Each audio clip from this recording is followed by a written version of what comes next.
મા બાપ જિંદગીમાં સૌથી વધારે દુઃખી થતા હોય તો બે અવસ્થામાં. એક દીકરી ઘર છોડે ત્યારે મા બાપ બહુ દુઃખી થાય છે, અને એક દીકરો તરછોડે ત્યારે મા બાપ બહુ દુઃખી થાય છે. કેટલા સ્વપ્નો સેવાય એના ઉપર. મેં તો ઘણી વાર કહ્યું છે, આ સંસારમાં દીકરો કોઈ દી નોખો થતો જ નથી, નોખો તો પતિ થાય છે. એક ઘર એવું બતાવો કે દીકરો લગ્ન પહેલા એના મા બાપથી નોખો થઈ ગયો હોય ક્યારે. એ એક દાખલો બતાવો. તો દીકરો નોખો નથી થતો, પતિ નોખો થાય છે. તમે ગમે તેટલા પૈસા કમાતા હશો, ગમે તેટલી મોટી ઉચ્ચ પદવી પર બેઠા હશો, પણ તમારા મા બાપ જો તમારા પૈસાથી ધનથી રાજી નહીં હોય તો એ ધન નહીં, એ લાખ નહીં, બધી ચૂલાની રાખ સમજો. લાખો કમાતા હો ભલે, પણ મા બાપ જેના નો ઠર્યા એ લાખ નહીં, બધી રાખ છે. આ માનવું ભૂલશો નહીં ક્યારેય. આ સંસારમાં બધું ભૂલી જાજો. જે મા બાપે મને તમને જન્મ આપ્યો છે, જે માએ પોતાના કુખની અંદર રાખ્યા છે, પોતાના પેટમાં રાખ્યા છે, એ મા બાપને તમારા ફ્લેટમાં જગ્યા મળવી જોઈએ. વાલા ભક્તો, કરુણા એ છે કે મા બાપને આપણે જગ્યા નથી આપતા. મા બાપ થકી જ સૌ સુખી થવાના છો.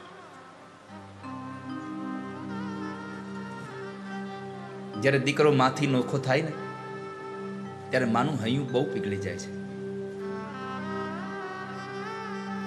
એક યુવાન પતિ પત્ની પોતાના 8 વર્ષના દીકરાને તરણેતરના મેળામાં લઈને જાય છે. અને જ્યારે મેળામાં લઈને જાય, જ્યાં જુએ ત્યાં નકરું માનવ મહેરામ, નજર પહોંચે ત્યાં સુધી માણસો. અને એવા સમયે ઘટના ઘટી કે દીકરો મા બાપથી જુદો પડી ગયો. 8 વર્ષના દીકરાની માં કલ્પાંત કરે, આંખમાંથી આંસુડાની ધારા વહે છે. નથી પાણી પીતી, નથી શાંત થતી. મોઢામાંથી એક જ શબ્દ નીકળે, મને મારો લાલો લઈ આવી દો, મને મારો લાલો લાવી દો, નકર હું નહીં જીવી શકું. પોતાના ખંભા ઉપરથી સાડી પડી જાય, એનું ભાન ન રહે, એનો પતિ એની સાડી પાછી હરખી કરે. માથાના વાળ વિખરાઈ ગયા, કપાળ કૂટે છે, ધરતી ઉપર ઢગલો થઈને પડી ગઈ છે.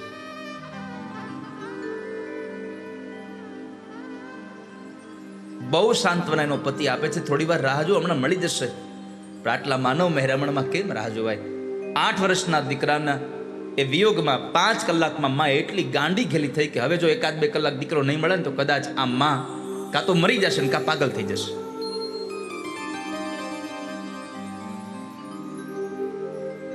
પાંચેક કલાક પછી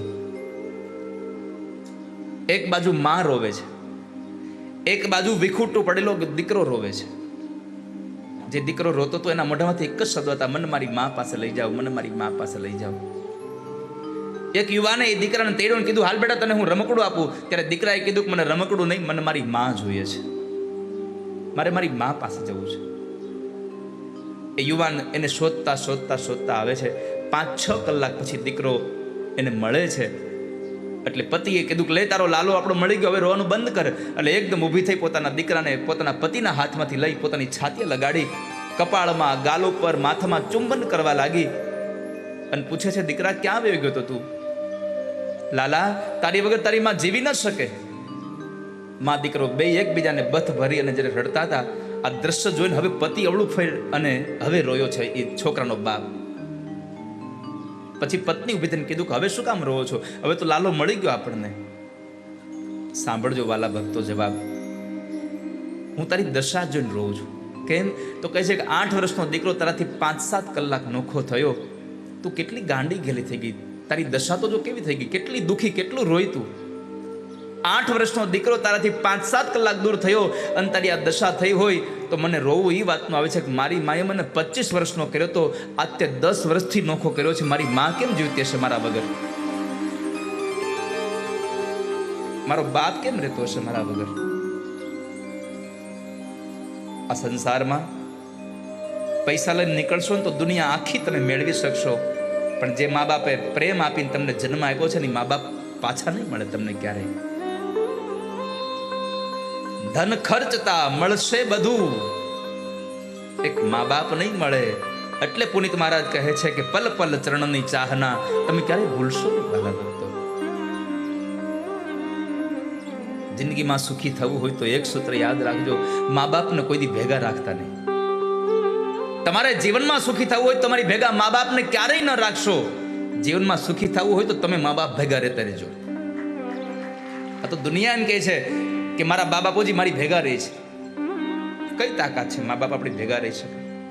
આપણે મા બાપ ભેગા રહીએ છીએ. જીવનમાં સુખી થવું હોય તો મા બાપને તમારી પાસે કશું માગવું પડે એવી અવસ્થા, એવી સમય ના આવવા દેશો.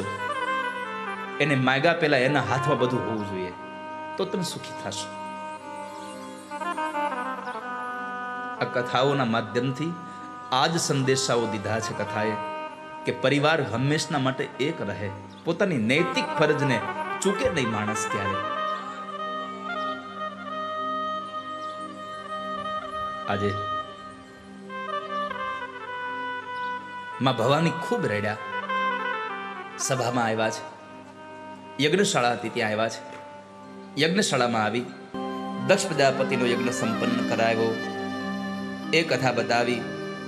આ કથા એટલો જ ઉપદેશ કરે છે કે સત્તા મળે તો સત્તાનો અહંકાર ન કરાય, અને સત્તા મળે તો સત્તાનો દુરુપયોગ ન કરાય. સત્તા મળે, તમારો સારો સમય આવે ત્યારે સૌનું ધ્યાન રખાય, કોઈને ધ્યાનમાં ન રખાય. નકર આપણો સમય આવે ત્યારે ધ્યાનમાં રાખીએ છીએ લોકોને કે અમારો વારો આવવા દો. આવી કથાના ભાવ સાથે